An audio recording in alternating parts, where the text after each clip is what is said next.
అందరికీ నమస్కారం. సాయి న్యూస్ కి స్వాగతం. ఇప్పుడే అందిన వార్త. ఏప్రిల్ నెల నుంచి కరెంటు బిల్లు కట్టే వారికి ముఖ్య ప్రకటన.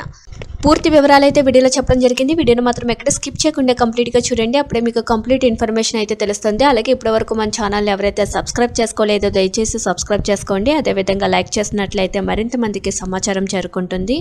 ఇంకా వివరాల్లోకి అయితే వెళ్ళిపోదాం. ఏపీలో విద్యుత్ ఛార్జీలు పెంపు తప్ప తగ్గింపు మాటే తెలియని వినియోగదారులకు ఒక గుడ్ న్యూస్.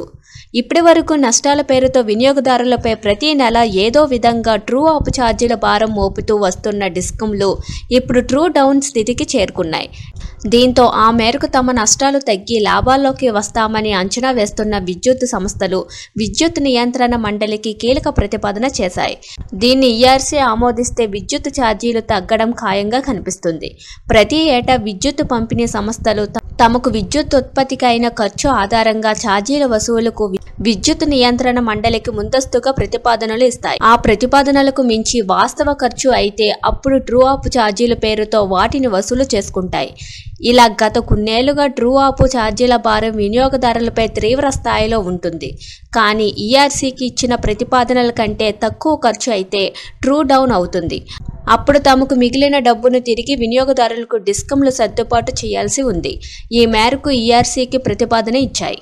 రాష్ట్ర పరిధిలో 3 విద్యుత్ పంపిణీ సంస్థలు ఉన్నాయి.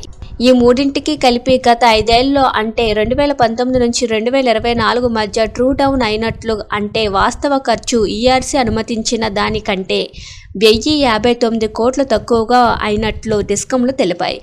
ఈ మేరకు ఈపీడీసీఎల్ 383.84 కోట్లు, ఎస్పీడీసీఎల్ 428.56 కోట్లు, సిపిడిసిఎల్ 247.35 కోట్లు ట్రూ డౌన్ అయినట్లు ఈఆర్సీకి తెలిపాయి.